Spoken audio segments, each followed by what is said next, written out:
Donald Trump has just endured what may be the most humiliating moment of his public life. In a crowded Manhattan courtroom with cameras rolling and the world watching, the former president stood before the bench to receive sentence on his criminal conviction.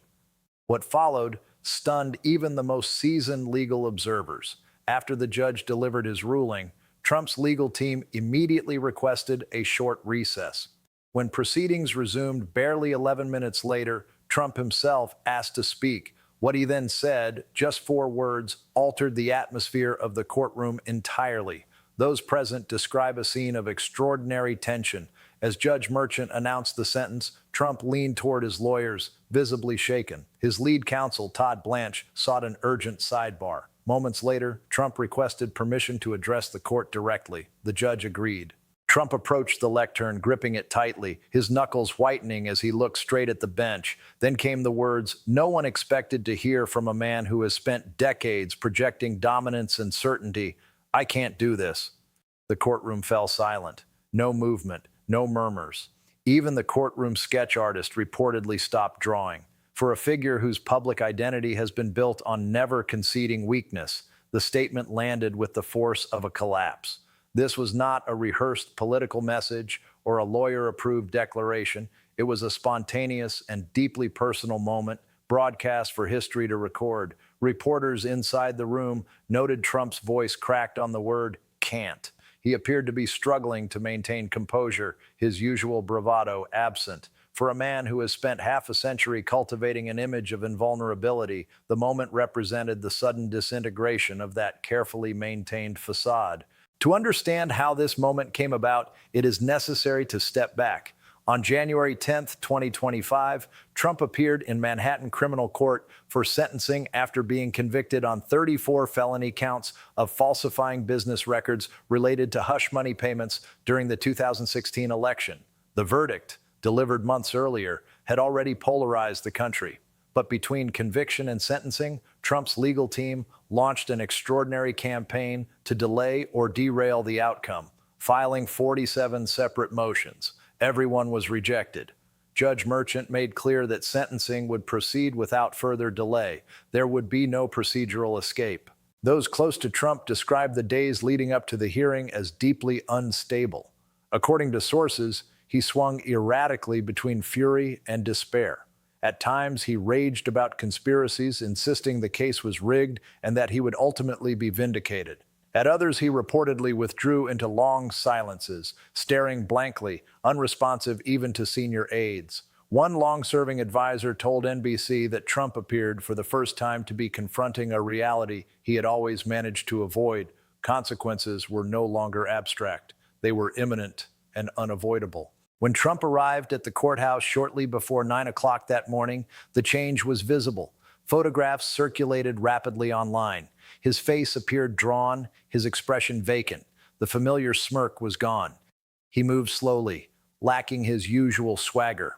Secret Service agents reportedly guided him through the crowd as reporters shouted questions. A veteran CBS correspondent remarked on air that she had never seen him look so defeated, like an entirely different individual from the figure who dominated headlines for years. Inside the courtroom, the tension was unmistakable. Judge Merchant opened proceedings by acknowledging the unprecedented nature of the moment, sentencing a former president and a current candidate for office who still commanded intense loyalty from millions. He spoke deliberately, stressing that the law must apply equally, regardless of rank or influence. The judge reviewed the jury's verdict, the evidence presented at trial, and the seriousness of the offenses. He then turned to Trump's conduct throughout the legal process, his public attacks on the court, repeated violations of gag orders, and the conspicuous absence of remorse. These, the judge noted, were not incidental. They were central to the court's assessment of accountability. What unfolded next would make clear just how heavily that assessment weighed. This is where the proceedings took a far more serious turn. Judge Merchant made clear that while the underlying offenses might ordinarily attract a more lenient sentence, Trump's conduct after conviction fundamentally altered the court's calculation. His behavior, the judge said, demonstrated a sustained contempt for the judicial process that could not be ignored. Specific examples were cited: public attacks on prosecutors and witnesses, repeated breaches of court orders, a steady stream of statements that undermined confidence in the legal system itself. The judge noted that a former president of all people should understand the importance of upholding the rule of law, particularly when facing personal consequences. Trump had done precisely the opposite. At 10:18 a.m., Judge Merchant delivered the sentence: 4 years in federal prison, with a recommendation that Trump serve a minimum of 2 years before becoming eligible for any form of supervised release.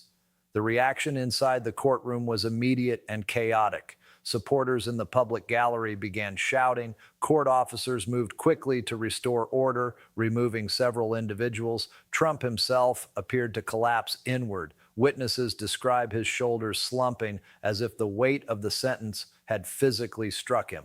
His lead attorney, Todd Blanche, rose almost instantly, requesting a brief recess to consult with his client. The judge granted a 15-minute break. What transpired during that interval has since become the subject of extensive reporting. According to multiple sources, Trump was taken to a private holding area adjacent to the courtroom. His legal team spoke urgently about appeals, procedural options, and possible delays. Trump, however, appeared largely disengaged. Those present say he sat with his head in his hands, repeating that the situation could not be real. A court officer stationed nearby told CNN that Trump's voice could be heard rising in anger at times, then dropping into silence. Blanche reportedly attempted to explain that appeals would be filed immediately, that the sentence could be stayed, and that incarceration might not occur for months or even years. But Trump fixated on a single question: what if the appeals fail? What if this actually happens? According to sources, there was no reassuring answer. The lawyers who had spent months telling him conviction was unlikely and that serious punishment was inconceivable could no longer offer certainty. When proceedings resumed at 10:33 a.m., most observers expected a routine legal statement, a declaration of intent to appeal, expressions of confidence, standard procedure. Instead, Todd Blanche made an unexpected request. He asked whether his client might address the court directly. Judge Merchant appeared surprised but agreed, issuing a clear warning that anything Trump said would be on the record and potentially relevant to future proceedings. Trump stood slowly. Reporters described his walk to the lectern as unusually labored, almost disconnected. He avoided eye contact. When he reached the microphone, he gripped the sides so tightly his knuckles whitened. For several seconds, he said nothing. Then he looked up at the judge and spoke 4 words that no one anticipated: "I can't do this." The silence was immediate and absolute. Judge Merchant leaned forward, asking Trump to clarify his meaning. Trump repeated himself, his voice now barely audible. He said he could not go to prison. He referenced his age, 78, and began to trail off. His voice broke entirely before he could finish the sentence. Multiple reporters noted what was unprecedented. Trump appeared to be holding back tears. A courtroom sketch artist later said she stopped drawing altogether, unable to believe what she was witnessing. The judge asked whether Trump wished to make a formal statement. Trump shook his head.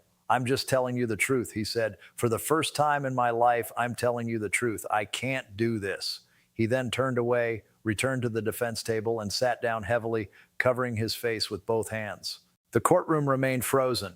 Prosecutors sat in silence, visibly uncertain how to respond. No one moved. No one spoke. What had just occurred was something no one in the room, and few watching from afar, had ever seen before. What should concern observers across the political spectrum is not merely the sentence itself, but what unfolded psychologically in that courtroom. What the public witnessed was the collapse of a persona that had been meticulously constructed over a lifetime. Donald Trump's identity, commercial, political, and personal, has always rested on an image of absolute strength. He does not lose. He does not retreat. He does not concede weakness. In that moment, in full view of the world, that image did not merely fracture, it disintegrated. A former federal prosecutor watching the proceedings told MSNBC that in 3 decades of criminal practice, she had never seen anything comparable. Defendants often struggle when reality finally asserts itself, when denial gives way to inevitability. But seeing that reckoning play out publicly for a former president was, in her words, genuinely surreal. Judge Merchant responded with measured composure. Addressing Trump directly, he acknowledged that facing criminal punishment is difficult for anyone. But he emphasized that the law must be applied consistently, regardless of status or history. The judge reminded Trump that he retained the right to appeal and that the legal process was not yet complete. At the same time, he made clear that the sentence itself would stand and that Trump needed to prepare for what lay ahead. With that, the sentencing hearing was formally concluded. A surrender date was set 30 days out, pending any stay granted by an appellate court. The reaction was immediate and extraordinary. Within minutes, reporters' accounts spread rapidly across social media. Trump's most loyal supporters initially dismissed the reports as fabrication, insisting their leader would never display such vulnerability. But when courtroom footage was released, there was no ambiguity. The images showed exactly what witnesses described: a man who built his public life around strength, admitting openly that he could not face the consequences of his actions. Among his supporters, the impact was profound. Some began to question long-held assumptions. If Trump could be so visibly shaken by a 4-year sentence, what did that imply about his capacity to lead under pressure? Others took the opposite view, framing the moment as evidence of persecution, arguing that even the strongest individual could be broken by an unjust system. The movement fractured almost instantly between those who saw weakness and those who saw martyrdom. Trump's political opponents found themselves in unfamiliar territory as well. Many believed accountability was overdue, yet watching a human being, regardless of stature, unravel so publicly produced an uneasy mix of vindication and discomfort. One Democratic strategist told Politico that the words "I can't do this" may come to define Trump's legacy more than any policy or scandal. They represented an admission that the persona he projected for decades was, ultimately, a performance that reality forced him to abandon. Legal analysts continue to debate the implications of Trump's statement. Some argue it amounts to an implicit acknowledgement of guilt, that admitting he cannot accept imprisonment suggests recognition of its legitimacy. Others urge caution, noting the statement was clearly emotional rather than strategic. Even so, there is broad agreement on one point. Trump's appeals now face a steeper climb. His own words, spoken on the record, undermine efforts to portray the sentence as wholly illegitimate. His legal team has already filed notices of appeal, arguing that the punishment was excessive and the trial fundamentally flawed. They are seeking a stay of the sentence, a process that could take months or even years. However, judges evaluating such requests typically weigh both the likelihood of success on appeal and the defendant's conduct. Trump's courtroom breakdown complicates both assessments. It suggests acceptance of the outcome and raises questions about his ability to remain free pending appeal. The political ramifications are equally severe. Trump remains the frontrunner for the Republican nomination in 2026, but the central question is unavoidable. How does a candidate seek the presidency while facing the prospect of imprisonment? How does one project authority and resilience after publicly admitting an inability to face the consequences of one's actions? This is not merely a legal crisis. It is a defining political moment, one that may reshape how power, accountability, and leadership are understood in modern American life. The implications extend far beyond the courtroom. Trump's acknowledgement of the legitimacy of the outcome directly weakens arguments that he should remain free while appealing his sentence. Politically, the fallout is even more destabilizing. Trump remains the leading contender for the Republican nomination in 2026. Yet the contradiction is stark. How does a candidate present himself as a decisive national leader while facing the prospect of imprisonment? How does one project strength after the world has watched a moment of visible collapse? Within Republican circles, the response has reportedly bordered on panic. Some strategists argue that the party must urgently identify an alternative candidate. Others insist that abandoning Trump would fracture the party beyond repair. Both camps recognize the same reality. This moment has changed the political calculus entirely. there is also an unprecedented practical challenge looming. Should Trump's appeals fail, he would become the first former president in American history to serve a custodial sentence. The logistics are formidable. How does the federal system incarcerate an individual still entitled to Secret Service protection? Which facility could safely and appropriately house a former head of state? And how does an active political campaign operate from within prison walls? These are no longer hypothetical questions. Federal authorities are already preparing for them. Beyond the legal and political analysis lies something more elemental. What unfolded in that Manhattan courtroom was a human reckoning. A man who spent decades evading accountability, who built a brand, a movement, and an identity around invincibility, was finally confronted with a reality immune to influence or bluster. The words, "I can't do this," will endure not only as a legal statement, but as a psychological marker, the moment the facade finally collapsed. The reaction among military veterans, a constituency Trump actively courted, has been particularly sharp. Many expressed disappointment that someone who styled himself as the ultimate strongman could not endure consequences faced routinely by ordinary Americans. A retired Marine colonel told Fox News that leadership is defined by resilience under pressure, and that watching Trump falter was deeply disillusioning for those who believed in his strength-first approach to authority. Legal historians are already drawing comparisons to infamous courtroom moments of the past: the emotional unraveling of Watergate defendants, Bernie Madoff's collapse when his fraud was exposed. But those figures were private citizens or political operatives. This was a former president, someone who once commanded nuclear forces and represented American power on the world stage. The image of him gripping the lectern, voice breaking, admitting he could not face what lay ahead, will shape how this era is remembered. As matters stand, Trump has been sentenced to 4 years in federal prison for falsifying business records. During sentencing, he suffered an emotional breakdown, telling the court he could not face imprisonment. His legal team is pursuing appeals that may delay his surrender for months or years. Yet the psychological damage is irreversible. The world has seen behind the curtain, and what emerged was not the invulnerable figure of Trump's mythology, but a 78-year-old man confronting the fear of spending his final years behind bars. The political consequences are profound. For nearly a decade, Trump's influence has rested on the belief that he was immune to the rules governing everyone else. His supporters defended him precisely because they believed he could not be broken. 4 words dismantled that belief entirely. "I can't do this" stands in direct opposition to everything Trump has claimed to represent. Republican lawmakers now face an excruciating dilemma: continue backing a nominee who publicly admitted his inability to face consequences, or break away and risk alienating a deeply loyal base. Some senators have begun quietly signaling that the party must move on, though few are willing to say so openly.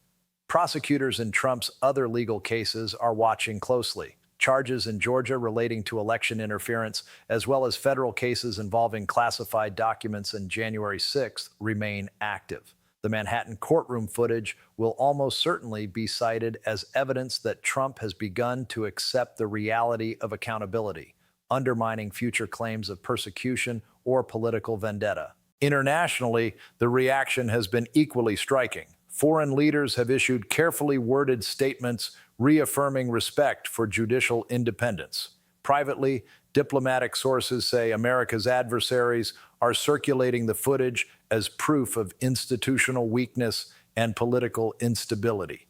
Allies, meanwhile, are expressing concern about what the episode reveals about the state of American democracy. Inside Trump's inner circle, the aftermath was reportedly chaotic. Emergency calls were held as advisors debated how to respond. Some urged Trump to release a defiant video to reassert strength.